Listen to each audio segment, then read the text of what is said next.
Okay, if you're even a little bit nervous, you can get the shakes. And if you get even a little tiny shake, then that can completely derail you when you're playing soft snare drum. So I want to talk about how to stop shaking when you're playing soft snare drum, especially for auditions, but also other stuff. So I get this question a lot. People say, Rob, you're a professional, you won an audition, you play in a big orchestra. Do you ever get nervous? So for me, it's been quite a while since I got nervous the last time. 3 days at the time of this recording. We're doing this piece by Puccini, Manon, Lescaut. And in the third act, I get in costume, I have a drum slung over my shoulder, I play with heavy sticks.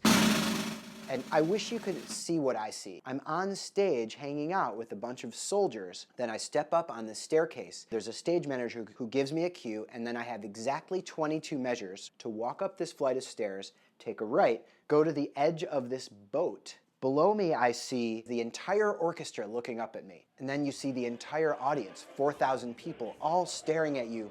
Nobody else is doing anything. It's complete silence except for me playing the loudest snare drum roll I can do. It's kind of nerve-wracking. Fortunately for me, it's a loud roll, which means the physical manifestations of shaking, they're not going to affect a loud roll very much when you're doing big motions like this, right? But when you're playing an audition, you have to play soft snare drum, and those shakes will ruin you. But you can improve nerves, and you can work on getting over shaking. Here's what I mean. I want you to think about when you already play soft snare drum without shaking, which is in the practice room by yourself. You get used to things. You get used to the lighting in the room. You get used to how close the walls are to you and how your snare drum sounds in that room. You're repeating the same thing over and over. It's easy to get comfortable with something if you do it over and over. It's called adapting.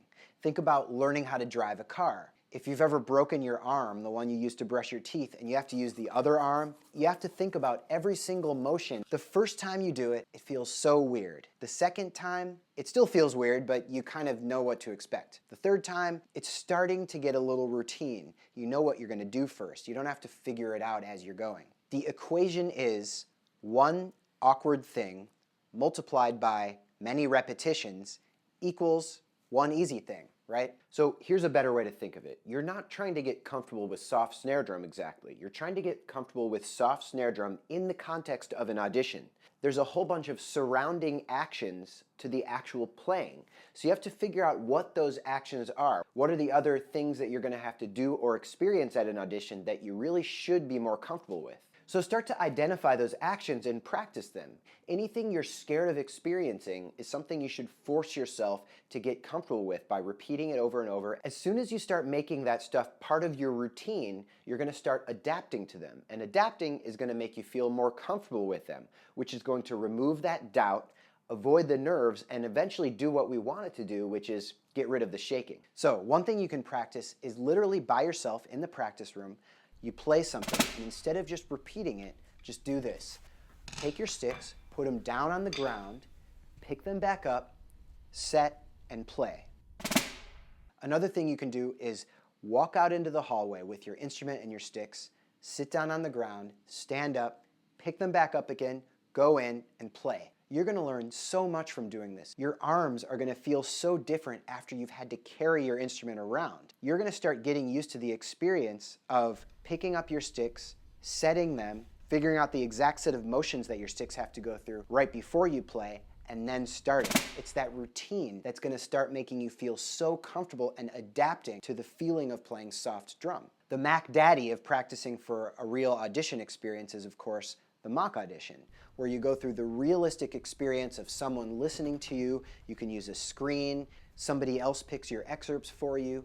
Going through a realistic mock audition forces you to experience the full range of things that you're going to have to get used to and get comfortable with at an actual audition.